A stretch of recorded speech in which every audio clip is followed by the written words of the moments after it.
Hello, everybody. A very warm welcome to the Wine with Jimmy channel here. I am your host, Jimmy Smith.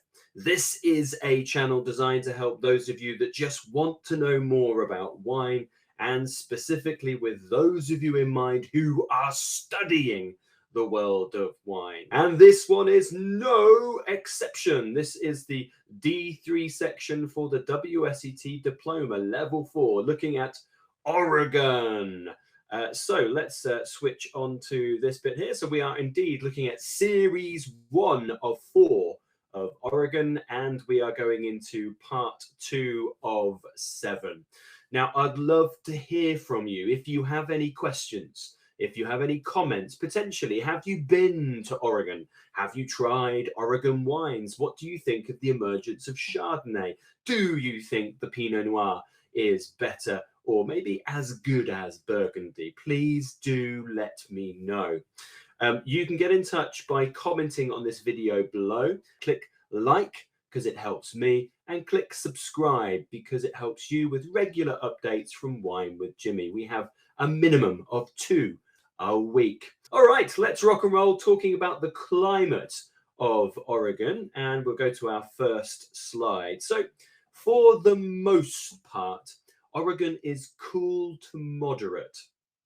And most of the main area, like the Willamette Valley, for example, is certainly towards cool.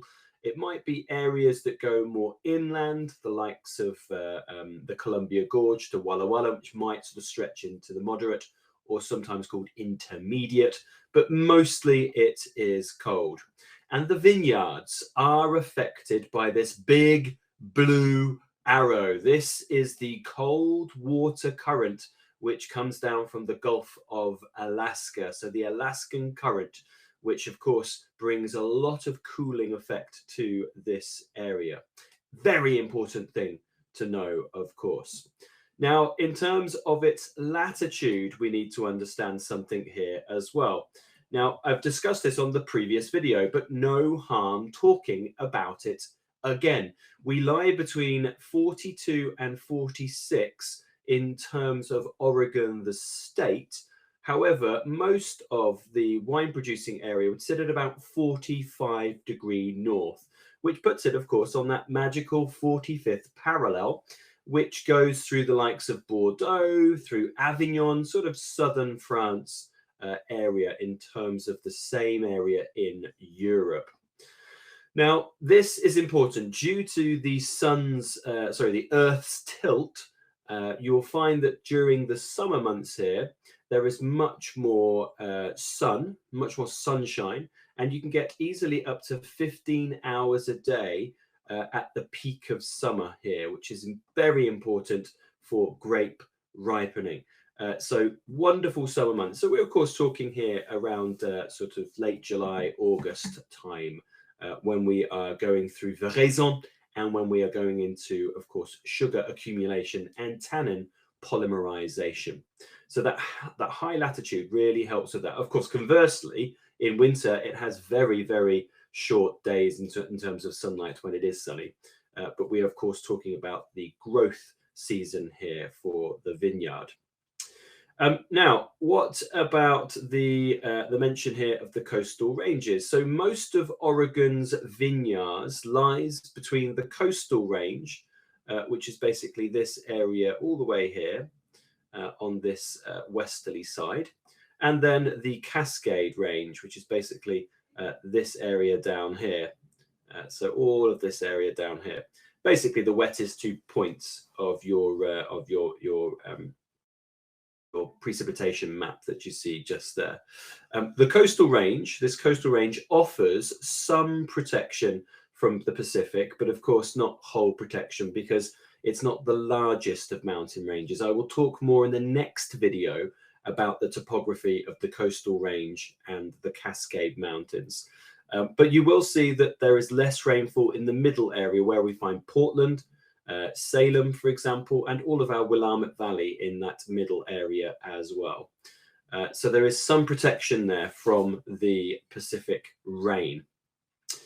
The area here has some of a diurnal shift as well. So we will typically find in the summer months that there is quite a distinct diurnal shift, the difference between day and night, often between something like 16.5 to 22 degrees shift, which makes it is a maritime area, but there is a bit of continentality to this as well.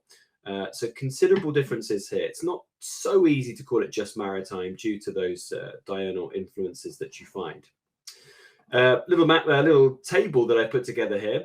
So the rainfall of the Willamette Valley is about 44 inches. That's around 1,000 millimeters per year, and that's often it's compared to Burgundy, right? And Burgundy is about 28 inches. That's about 650 millimeters per year. So it's much wetter than Burgundy, for example. But that is a very, very simple explanation and a summarization of its rainfall. Just going, it's 1,000 millimeters, so it's very high in rainfall. It's about when that rainfall actually does fall. So most of it is winter rainfall, with only a small volume actually landing in Oregon around in the Willamette Valley anyway, from April to September. You'll see that here. So April, you still need some fairly decent rainfall. Of course, that's for vegetative growth. May, you still need a bit, of course, for that growth. June, you're coming into flowering, so fairly low here. And then July, really, we've got the growth of the grapes. August, of course, veraison. September, ripening. So those 3 months together, you've got very limited amounts, only really about an average of 3 or 4 centimeters per month during those months. So exceptionally dry summer here. But then conversely, look at the winters, you'll find that you are hitting the dizzying heights of nearly 20 centimeters of rain in the months of November, December, January. So of course, very wet winter months. So it's a very winter focused area for that rainfall. And problems that one may find due to climate and weather. So first of all, there is something which is becoming sadly more current in places like the Willamette, and that is the increasing issues with forest fires. Now, in fact, the forest fires in 2020 were down much more towards southern Oregon, but unfortunately, it depends on the prevailing wind, and the prevailing wind then picked it up and dumped it across the Willamette Valley. Now, most of the white wine fruit like Chardonnay, Pinot Blanc, Riesling had been harvested at that point. So that was safely in the winery, but the red fruit was still hanging on the vine like Pinot Noir. Now, some producers rushed out and picked, but apparently the air was so acrid, it was in fact very difficult to pick in these conditions. And in fact, due to health and safety, it was not advised. Many grapes, therefore, were heavily affected with smoke taint. Most producers across the Willamette Valley have not made a Pinot Noir, for example, in 2020, but some will. It's a good idea to get an understanding from the winery that you buy from just to see how much they were affected. If they are producing one, you would hope that, of course, they had more of a minimal effect from the forest fires. But sadly, it is a huge problem which is becoming more common across the world today.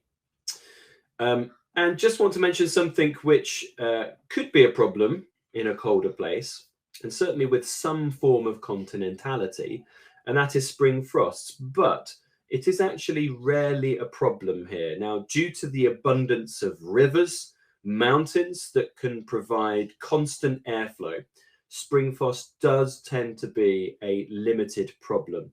And in fact, the first major spring frost on their modern record since the 1960s was 2022.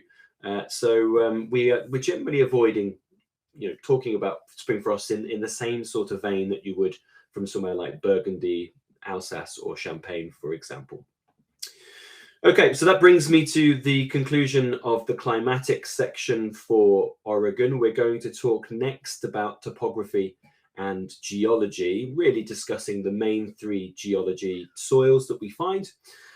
If you do want to follow on with part 3 and this whole series, and in fact, the whole of Oregon, you'll have to sign up to my e-learning portal, because parts 3 through to 7 are only available as exclusive content to subscribers of my e-learning portal over at winewithjimmy.com. You'll see that at the bottom just there. If you do have any questions, remember, please do pop them on the comment section below this video. Until next time, though, if you do find yourself in the United Kingdom, then please do come and say hi for potentially a class, maybe a glass, more likely a bottle. I've been Jimmy Smith. Ciao for now. Goodbye.